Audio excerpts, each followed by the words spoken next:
So for everybody on the call, my name is Rebecca Grace. I'm the Executive Director of the Pastoral Network, which was formerly known as the Réseau des Instituts Pasteur. And the Pastoral Network hosts the CAD, the Collective Action on Dengue. And so just to start, I'll help walk everybody through the presentations today. I just wanted to say a few words about the CAD itself and where we're moving forward. So the first thing to know is there is a report from diagnosis to coordinated action on the CAD and on dengue, which we will make sure that everybody has a link to if they don't. And the second thing is, obviously, everybody on this call knows that dengue is the world's fastest growing mosquito-borne viral disease. It's endemic in at least 120 countries and growing, I would say. And to put that in perspective in terms of the planet, that's at least half the population of the planet, if not more. And we would anticipate that changes due to impacts of climate change, due to impacts on urbanization, which are increasing the spread of dengue into areas where it didn't formerly appear, which also increases the economic costs to countries and, of course, the cost to individuals. So the CAD, while we have tools that exist for dengue, like some vaccines, some diagnostics, surveillance, vector control, public awareness, and an assortment of other things, those responses globally are pretty fragmented. And the financing itself, which is the case with many other vertical programs, is quite reactive. And dengue risk as a whole isn't necessarily integrated into city or climate resilient planning. This past week, and up until now at COP30, there was some discussion on health about that, of which dengue figured prominently. And one of the aims, or the major aim of the collective action on dengue, or the CAD, is to address the gaps that I just mentioned and that Marianne will talk about in a little bit, by uniting policymakers, innovators, funders, leaders, whether those are local, regional, those working on innovation, the private sector, the public sector, the CSO sector, to try and align dengue prevention with climate and urban health agendas, among many other things. And so the priorities of the CAD are focused on three different things, and we'll hear from people today before I hand over to Marianne. One is on innovation, the second is on urbanization, and the third is on financing. And so today, what we're doing is just having a webinar to discuss this and hopefully answer your questions. And we'll go through first a presentation by Marianne, who I'll hand over to in a second, who's going to talk about dengue and why it's such a an urgent public health challenge. And then we'll delve a little bit deeper into these three areas with speakers on each of those pillars that I just mentioned: urbanization, innovation, and financing. Then we'll have another discussion about what some examples are to how to leverage the challenges that are raised and how the CAD can support this. So first of all, I'd like to hand it over to Marianne, who does have a day job, but is also just finishing as the first co-chair of the CAD. So Marianne, please. Thank you so much, Rebecca. Welcome, everyone. I don't have a presentation per se, and I really love the layout of our meeting today. We're all here on the same screen, and I hope that will be really conducive, not just to us telling you a bit more about dengue and the CAD and these three really important pillars that we're focalizing around, but also just maybe hear your comments and any ideas, questions as well from everyone on the call. So just to reiterate and kind of build on what Rebecca has shared with us, why dengue? If we go back to roughly 2019, the WHO itself had shared a list of top 10 global health threats. And in there, alongside quite elusive concepts such as climate change or antimicrobial resistance, but also weak healthcare systems. Certain diseases were really singled out, HIV, Ebola, and then dengue. Of course, this was right before everything was taken over by COVID-19, but round about 2019, 2020, this disease, dengue, rather elusively had progressed from around 9 countries in 1970s to finding itself endemic or present in more than 120 countries. Concentrated mainly in Asia, historically, the dengue is now found worldwide, and big planetary forces such as globalization, climate change, but also sort of the most unpredictable one of all, which is human behavior, has meant that the disease, but also the vectors, is now finding itself comfortable in more and more new regions. Why dengue is also such a problem is because when an outbreak happens, just by the nature of the mosquito's biology, how it likes to feed, where it likes to rest and breed, you can find yourself in an outbreak situation where quite literally in one day, 3,000, 5,000 people are trying to access healthcare facilities. When dengue spreads, it can be really catastrophic. And I think when we think back to more recent times, 2024 saw an explosion of cases around the world, breaking every single historic record. The image that really stuck with me was the Brazilian army having to deploy clinics in the center, in the capital, in Brasilia, something that you would never really expect. So dengue, one of the, if not the only, or one of the only growing infectious diseases alongside COVID. It's spread around the world. In historically endemic areas, outbreaks are lasting longer. They can be more intense. They're happening in higher latitudes. And then, of course, rapidly establishing itself into newly endemic areas. So against this really complicated backdrop of a disease that's rapidly spreading, that resembles in many ways in terms of clinical manifestation, lots of other diseases, whether that be chikungunya, yellow fever, but also perhaps malaria or other febrile illnesses out in the field. It can be really difficult to distinguish. So a rapidly progressing disease, sometimes a bit difficult or elusive to diagnose. We've got really big forces like climate change, but also rampant urbanization, unplanned urbanization around the world. Let's not forget there's nearly 60 active conflicts as we speak right now, and 130 million displaced people. People who are leaving destroyed areas. So there's, of course, last of the priorities would be something like vector control or clean water, clean sanitation. So we do have a big, interesting planetary problem on our hands. Not to start and dwell on pessimism, but the wonderful thing is that there are actually quite a number of innovations out there that can really help to understand where dengue is, how it's progressing, but also respond to it across a whole spectrum of innovation. And there is a lot of dialogue amongst urban policymakers on how to potentially preempt vector-borne diseases from taking hold in the first place. So a lot of opportunity to respond to outbreaks. And perhaps this is where we can start our discussions today. We have a really interesting complex infectious disease that's growing very quickly, potentially not always fully understood or identified. We also have a lovely range of possible responses. The world tends to find itself at a point where response to dengue outbreaks can be very responsive rather than preemptive, although the pendulum is moving on that.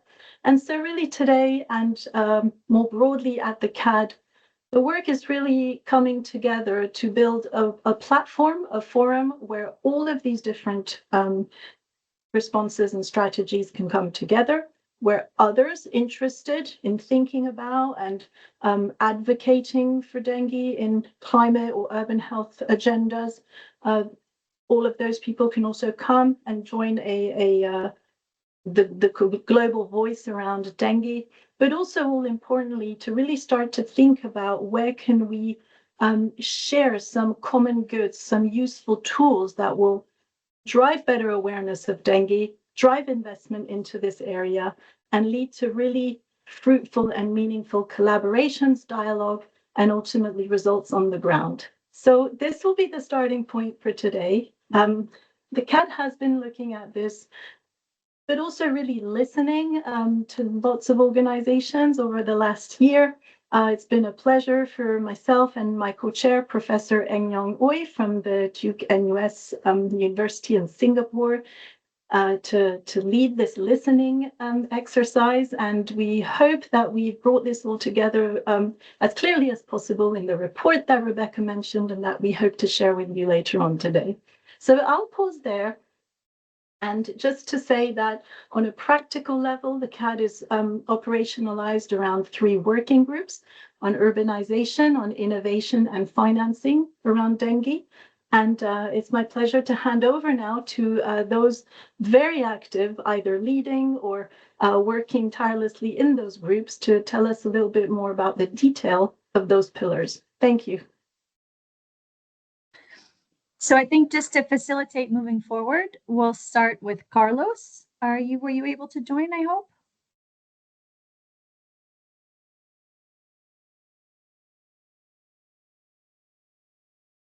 Carlos? Maybe? You have to unmute your mic, Carlos. Yeah.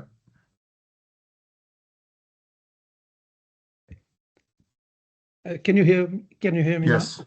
Yes. Thank you. Sorry for that. So I'm Carlos Dora. I'm a medical epidemiologist. I've worked with WHO for decades and working with public policies, health impacts, including in urban areas. And I think that what we bring, I come here as Society, International Society for Urban Health.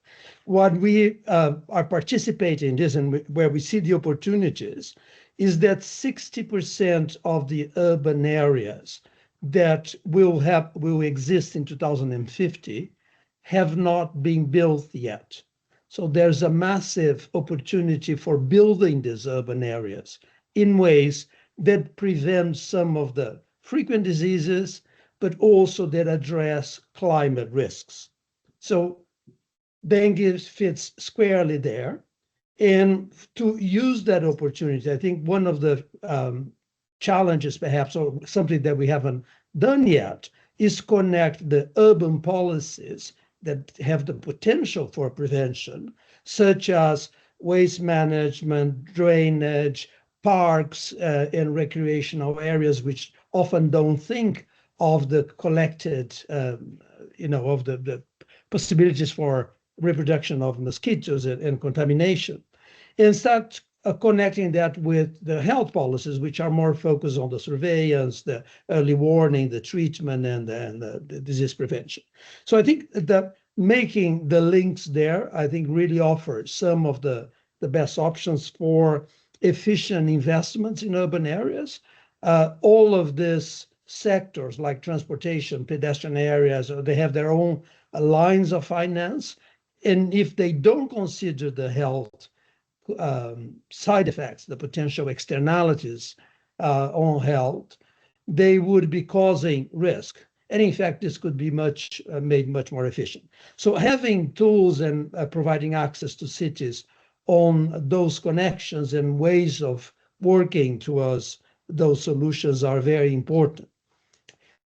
There's been work on cities, and we cite that in the report. A lot of that work has been on air pollution, on heat.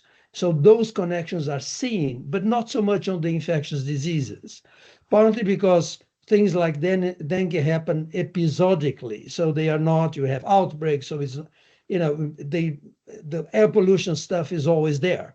And I've been head of air pollution in WHO when we increased there was an increase in mortality and tools and action on air pollution. So I know how important it is to have good data that connects to cities and that can help cities to understand those risks. Now, my last word, which is not so stressed in the report, is that not only cities have to be enthusiastic and have some of the tools, but they also have to have the governance mechanisms in place to keep, to make accountability, to planning, to align planning areas. And so we have also to think in the long term. So first step is to get them enthused in these ideas and provide some tools, but also to encourage in the long term. And it's all cities. I'm Brazilian. Brazil has 5,730 cities. A few of them are on these resilient networks, but most of them are not. So I think we should be trying as much as possible to speak with and to work with this vast majority of cities which don't have access to the kinds of tools and knowledge and understanding that we have. So over from me, but I'm very excited as Society for Urban Health to be engaged with you on this and look forward to the follow-up actions. Thank you. Thanks, Carlos. We may come back to you with questions, or other people may have them on the Absolutely. urbanization side. Wonderful. The next speaker in the second pillar on innovation is Dr. Kevin Teta, who's here, who's going to talk about what's going on there. Kevin, please. Thank you very much for the intro. Really excited to be here. And I think a lot has been said about the need for the focus on dengue. And I really like that sort of introduction with the sort of urbanization aspect. And it sort of leads quite nicely when you think about what we need to think about with urbanization and how we introduce some of our innovations in this space. And I remember at the World Health Assembly, Resolve to Save Lives and Jacobs were talking about an idea of trying to come together with a roadmap for a kind of healthcare facility that incorporated aspects about the urbanization, but also incorporated aspects about the innovation in terms of how we address disease, and also about thinking about how you can finance that thing and really sort of address that. And I think it's a very ambitious sort of approach, but it really encapsulates what we're trying to do, or what various diseases are trying to do in this space. I guess when we think about innovation, and I didn't introduce myself, sorry, my name's Kevin Teta. I'm the director of the Malaria and Fever Program at FIND, and I'm also the Climate and Health Impact Lead. Prior to that, I was at the London School, so I've had an unhealthy interest in diseases, febrile diseases, for too long. So from the diagnostic perspective, obviously, you have 70% of the decisions being made in a clinical setting require some kind of test. So one of the things we really need to understand is what are the questions and what are the innovations that we need in this space. And as we talk about dengue, we're talking about climate, we're talking about changes in temperature. One of those innovations is around really understanding how we can bring climate resilient tools to that sort of diagnostic sphere. Obviously, we're with the temperature rise that we're seeing, we're really rapidly approaching the limits of our biological stability. So we need to start thinking quite innovatively about the type of tests that we need to use going forward, but also the kind of tests in terms of their disposability as well, and how we dispose of those tests so that we can limit that 5% pressure that we have, that healthcare exerts, that we can limit that pressure. And it gives us even more strength to be able to talk to others about how we can bring those sort of changes that will further lessen the impact in terms of disease. So one of the things that we have to consider, and I think my colleagues have already touched on this a little bit beforehand, is it's all well and good to have a scientific innovation, a new diagnostic or new approach, etc. But what we really need to do, and Rebecca touched on this at the beginning, is we have lots of tools, but those tools are fragmented, and we need to find a way to bring that together. And one of the innovations that we can think about is much more around the integrated surveillance. And I think integrated surveillance is something WHO has been asking for quite a long time. And the reasons are obvious. If we can integrate it, that brings a lot more efficiency in terms of expenditure, but also efficiency in terms of impact and understanding what the disease risks are in that area. And when we're looking at a disease like dengue, which is so climate sensitive, really having that integrated framework would be a really powerful sort of innovation to go forward with. So I've touched on diagnostics and I've touched on integrated surveillance, and the two are kind of linked. I could go on, but I think I will pause and hand over to my colleagues, Eduardo, so that we may have more time at the end for questions. So over to you, Eduardo.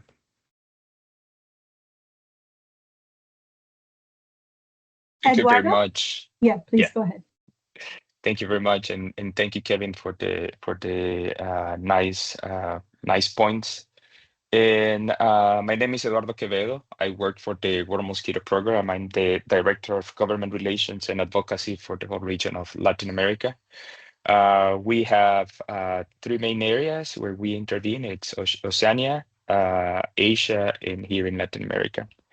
I want to thank Carlos, Marianne, and Rebecca for the nice points that they elevated, and I want to say that in my role as government affairs person, the financing piece, which is the one that I'm going to be talking about, is the most challenging one.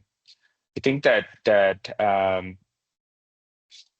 most of the governments are aware that there are new options to fight dengue, but there is a lack of political will and financing will into this, and they are all tied together.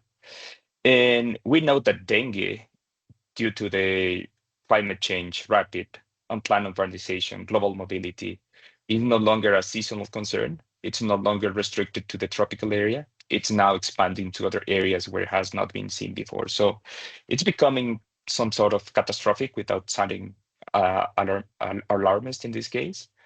And just in Latin America, we know that in 2024, we saw the huge record of dengue with more than 14 million diagnosed cases. And I want to emphasize on diagnosed piece because talking to my colleagues in PAHO, I mean, these are the ones that we know. So we really don't know how big the dengue was in the previous years. So it's becoming more and more a public health issue. And it's not just about the people. It's obviously it's about the people, but it's not just about the fact that we are not diagnosing enough. It's also about that we are stuck in this reactive loop. We only worry about dengue whenever something is happening. However, we have a very, very good opportunity, as Kevin was saying. We have new technologies, we have new opportunities right now to start fighting this disease.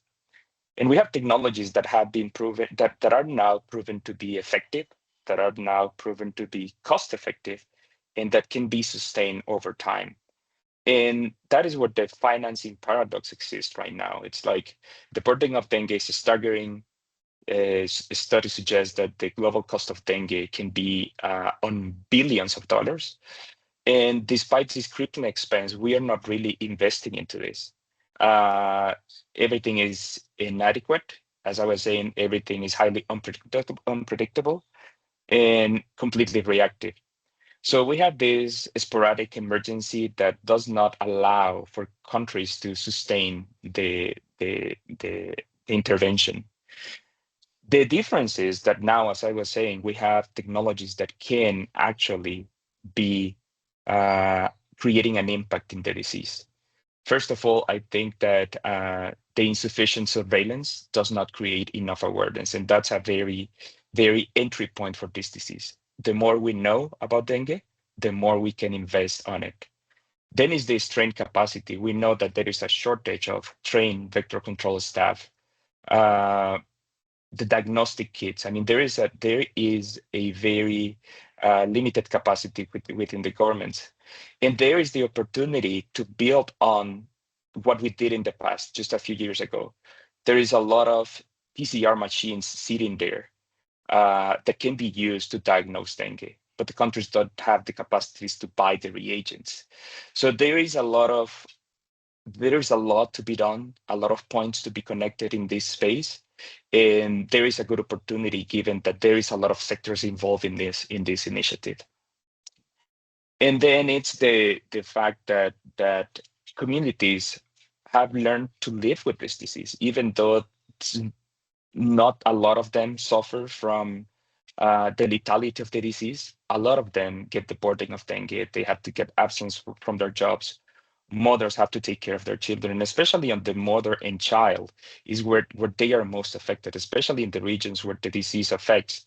We see that women and children are the ones that suffer the most. So we have a very good opportunity. I think that the One Health approach is the one approach that the CAD is taking, in which we're intervening through innovation, urbanization, and financing. We're not working on an isolated way. And this is what WHO is promoting as well. We also have to develop and work more over the integrated vector control strategy. So we cannot just secure for one of the interventions, but overall as a whole component to fight dengue. So the scale of the dengue crisis is clear. It's not just restricted to the tropics anymore. And we cannot afford to measure the cost of intervention against the cost of doing nothing.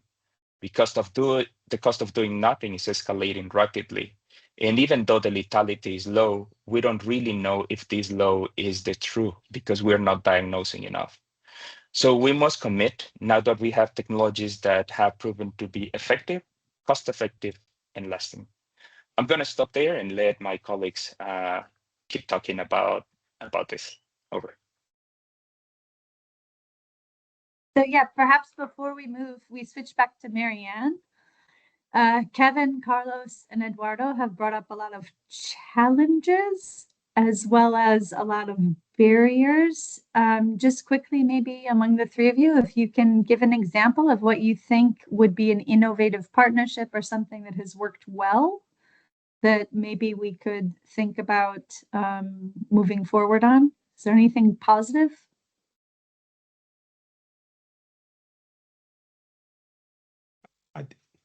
I can start. I think there are many positive things. There's very good examples of cities moving to address some of the systemic issues.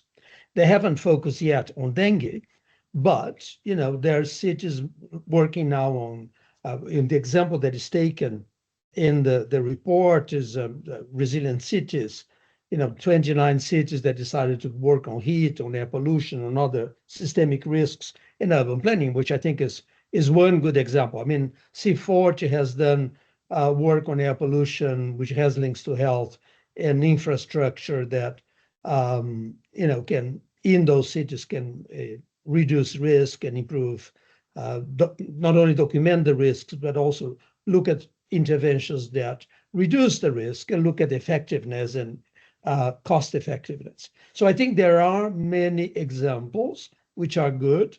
And that we can use. But one of the challenges that I brought up is that one, focus on dengue as well as this urban infrastructure, but also look at how this can be multiplied by the majority of cities.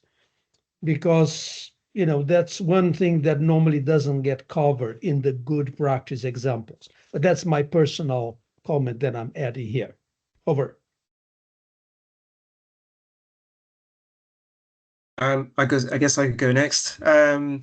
Yeah, I mean, I guess when we talk about dengue, it all sounds very doom and gloom. And I think Eduardo touched on this. It's good to try and say something quite positive about it. And I think, outside of the CAD, the Global Arbovirus Initiative out of WHO is a really excellent example of, work that's been done to try and address this and trying to collate that sort of idea of what needs to be done.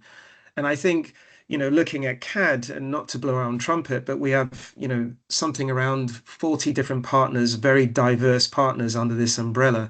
And I think that's an exciting initiative. We're spanning the public sector, academia, NGOs. And I think those kind of initiatives are really quite powerful because you're drawing on the kind of expertise that isn't captured by any one entity.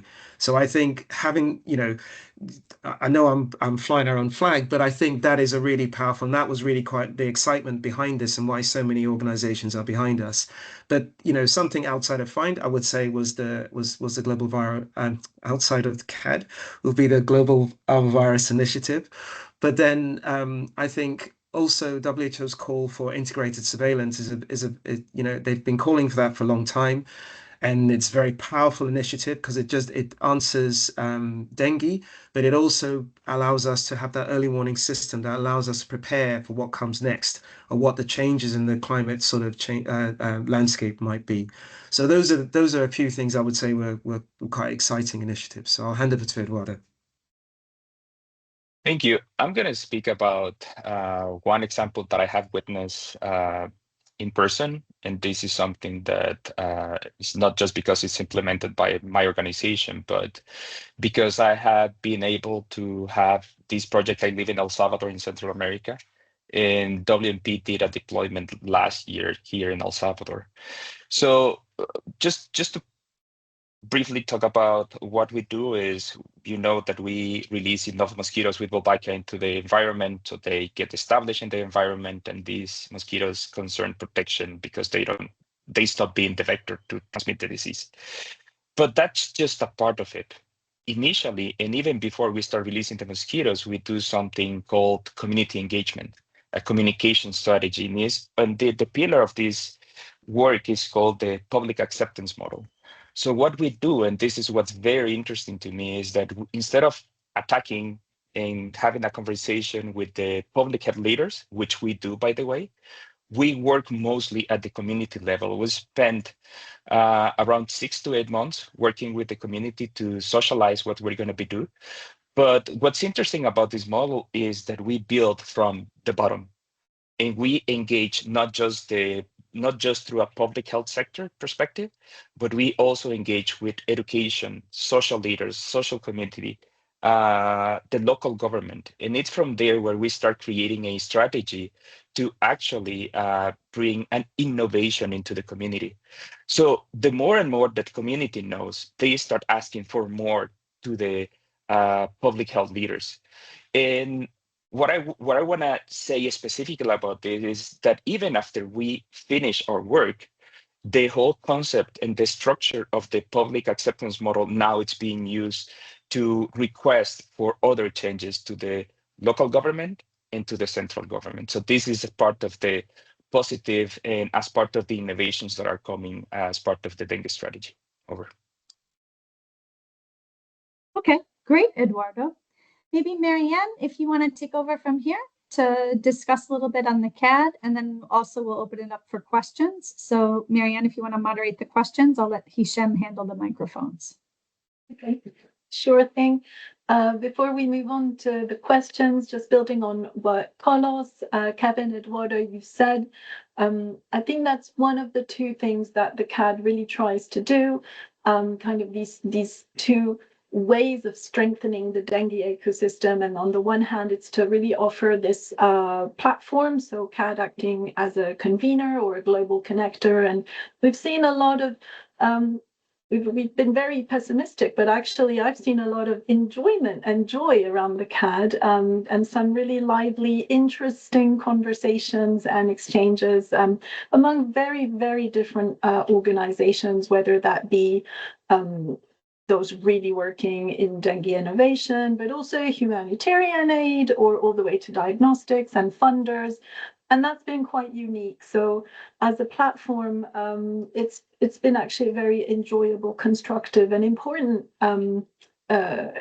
experience at this moment in time. The other thing that CAD would like to do in terms of strengthening the dengue ecosystem is also delivering some tangible outputs. So whether that be policy dialogues between urban planners and dengue people, but also maybe just a better understanding of all the innovations that are out there, and certainly in terms of the financing gaps to really build an investment case, because without those up-to-date, persuasive numbers really reinforcing that case, I think dengue is still going to not be where it should be in the political agendas. So two really important jobs here at the CAD, and making sure that these conversations really happen in an urbanization, but also climate and health resilience optic. Dengue can really be a test case for that. So really, before I hand over to the floor for questions, I just want to urge anybody who's on the call, but I recognize a lot of names from the CAD already. So a very warm greeting and thank you for your involvement and engagement up to this point. For anyone who's new, what we really want to do is, if you are a technical expert, definitely please join the CAD, the working groups. We can have some really interesting conversations around sharing tools or expertise. If you're the private sector innovator, we want to hear a bit more about how to integrate those innovations into dengue advocacy, but also into the urban agenda. Governments, municipal leaders, absolutely essential to embed dengue in these agendas. And finally, funders, whether to fund specific projects or to really unlock in a catalytic way resources for long-term solutions. So everybody is welcome, and I would say please do read our report, do consider joining the CAD, and we would love to continue this exchange well beyond this webinar.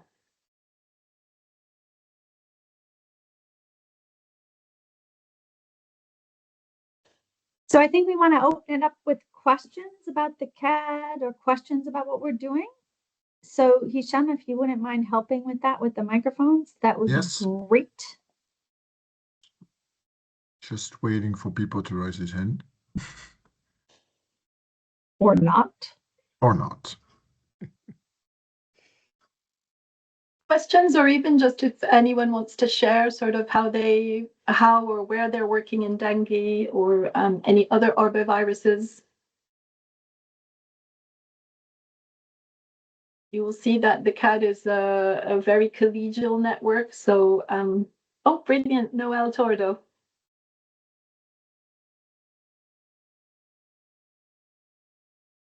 Wait a sec, Noel. Yeah. You can unmute your mic. Sorry, Noel.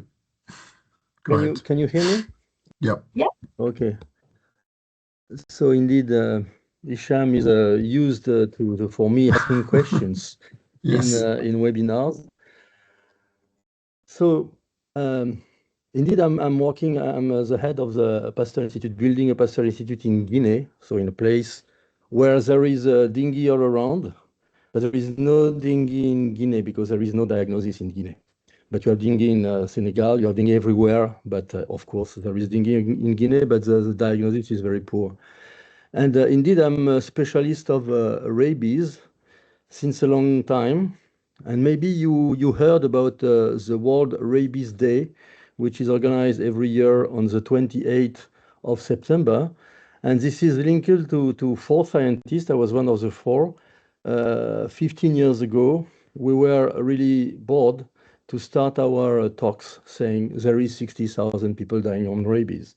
And so we decided to create, an NGO, a GARC, etc., etc. And this ended up to the World Rabies Day. But what I would like to say is that this was working because we did from bottom to top. Initially, we had written some papers in order to go from top to bottom, and you can submit that to Bill and Melinda Gates. At that moment, we did that because Bill and Melinda Gates were very interested with children, and rabies is 60% children. But it started to be efficient when the population, the community, started to move. And if you are going to the World Rabies Day now, you have maybe 1,000 or 2,000 events, whatever it is. It's talking, it's speech, it's a run, it's a piece of vaccination, whatever. And so this is something that I can see here. It's a very excellent idea to have something on dengue, but if it is only coming from the top, we will talk for decades. And so this is a bit my feeling when I see this initiative, and I'm not saying it's a bad initiative at all, but it's necessary to be closer to communities and to engage them. So I don't know if you have those here. your group representative of communities. And of course, you need to have the funders, the money. The money is key. This is just a remark that I'm just saying like that because you are starting something that we have done, and maybe you know that there is still 6,000 people, 60,000 people dying from rabies. So it has not been really improved, but at least there is zero rabies for 2030. You know, there is some effort where the global, let's say, world is trying to move. No, it was just a remark. There is no response to give. It was just an idea. Thank you very much. Over.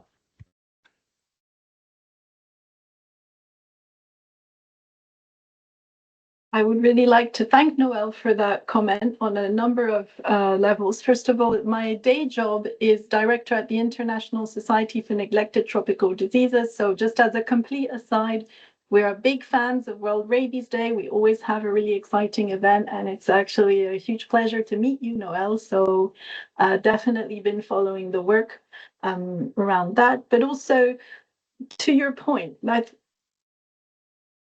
oh, I'm so sorry, you're back on mute. You're muted, Noel.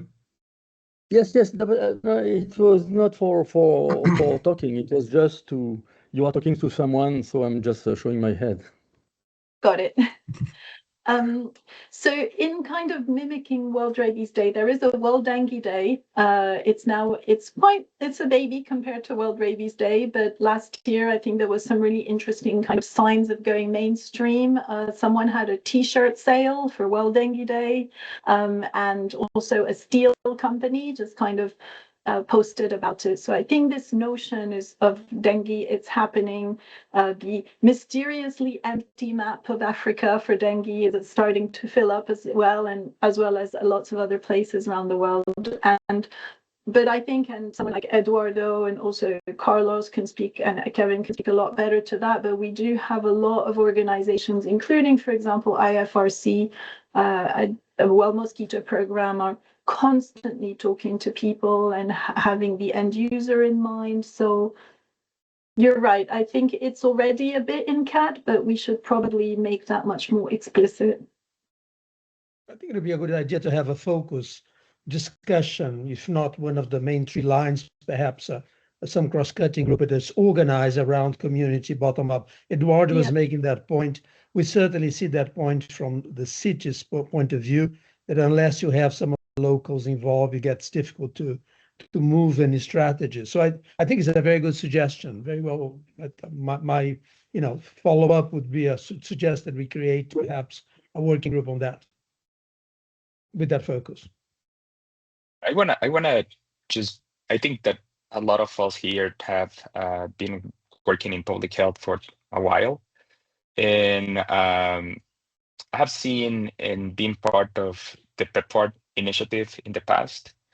And one thing that I really liked is the involvement that they have at the community level. I mean, they have very organized civil society groups.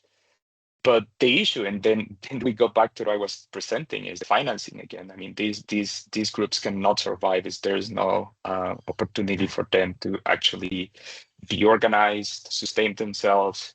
So that's another angle to have in mind, and it's how these groups can actually collaborate here, but under which structure, especially the financial structure is the challenge. And then the other piece is, and this is what I have seen throughout Latin America, is at the professional level, you can find people who have international experience and can manage the English language.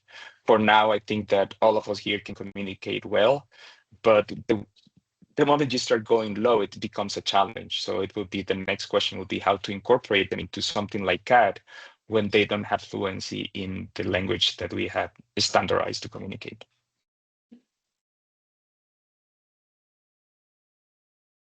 I like what I'm hearing, because what we're really talking about now is sustainability beyond any one initiative, and how that can go on and grow.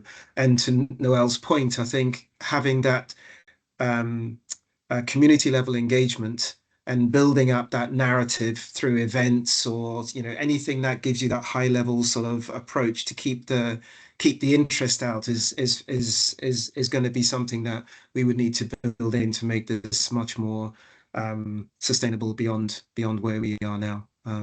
So yeah, the finance is always an issue. So we can solve that one. We'll be fine. Yes. Carlos, you're muted. I cannot unmute. Oh yeah. I can hear you now. You're gone again. Making a link to primary health care, because community participation had, there's some funding for primary health care. Many countries do have structures. So, and they have links with communities. So there will be one of the entry points, not the only one. But I don't think primary health care has yet addressed these connections, urbanization and the transmission of infectious diseases, and making this connection with communities around those interfaces might be a good way to start. Yeah, I agree, and I think the work that Resolve to Stabilize were trying to initiated, and I think it was supported by Africa CDC, is one way to try and bring that sort of community perspective, which is really the important one. We need to understand what the communities need and what their problems are before we can think about how we address them. And I think you're right. I think bringing in that perspective and really trying to find some common ground to really understand what the question actually is and how we answer it would be the right way to go forward. I can see a hand up, so I'm going to stop talking. Meg? Thank you. My name is Meg. This is my first CAD webinar, so thank you very much. This has been very informative. Just a bit of background is I have a background in immunizations and have worked with WHO and other NGOs for around 2 decades on different, outbreak diseases, but also strengthening immunization programs. And so perhaps this question may be for Kevin in the innovations working group I know there's a vaccine that is available, but maybe not widely available for, large-scale campaigns for dengue as a preventive measure. So I was just wondering, is this part of the work that could also be included as something that the innovations group is looking into? And the second question is, more recently, I have worked with Malaria Consortium on also immunizations, but as the new malaria vaccine came out. So also wondering if it's worth capitalizing on their experience, especially in integrated surveillance, because I know that, the malaria program has quite a strong kind of history with detection and response. Thank you. Yeah, thanks, Meg. 2 really good points. In terms of the malaria consortium, yes, I know the consortium very well, and I think that sort of integrated learnings from one organization to another, again, picking on what Eduardo had said in terms of their was it public acceptance model and the PEPFAR and things like that, that sort of cross-cutting would be really quite powerful. So yes, learning from the malaria consortium would be quite a useful way to go. And in terms of the vaccines, I think when we're talking about fragmented approaches, we're talking about all the different types of interventions that might be out there. There's therapeutics that are being antivirals that are being developed. I don't think they're anywhere near market yet, but the idea is really to create a sort of ecosystem that allows you to deliver these things in the most effective way. And I think if we're talking about how we understand surveillance or how we understand diagnostics, then I think you can think about something like a vaccine for dengue using diagnostics or surveillance as the sort of implementation case would be very powerful. It allows you to be able to deploy those sort of things in a kind of much more cost-effective manner than sort of a more blanket approach by targeting specific regions. So I like your questions, and yeah, I agree. And yes, we're thinking about that as under the innovation umbrella, but also under the finance. Thank you. Ooh, these are all food for thought. Marianne, do you have any last words before we wrap it up? Well, it's never going to be enough time. I think it's been a really great way to start the conversation.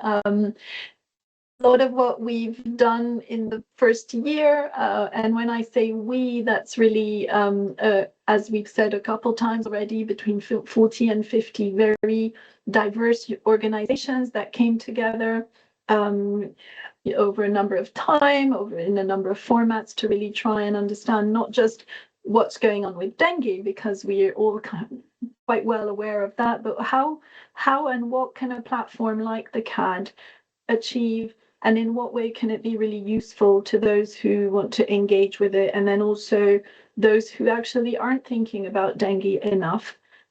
So maybe if anything, we can end with a call to action, which is if you are interested, please definitely have a quick look at our collective brief. It sort of summarizes the thinking up to this point, but it's really just the beginning, and CAD would love to have a certain amount of influence and build momentum around dengue, but also highlight and be useful to everyone who's already working in this field. I mean, we don't need to reinvent the wheel.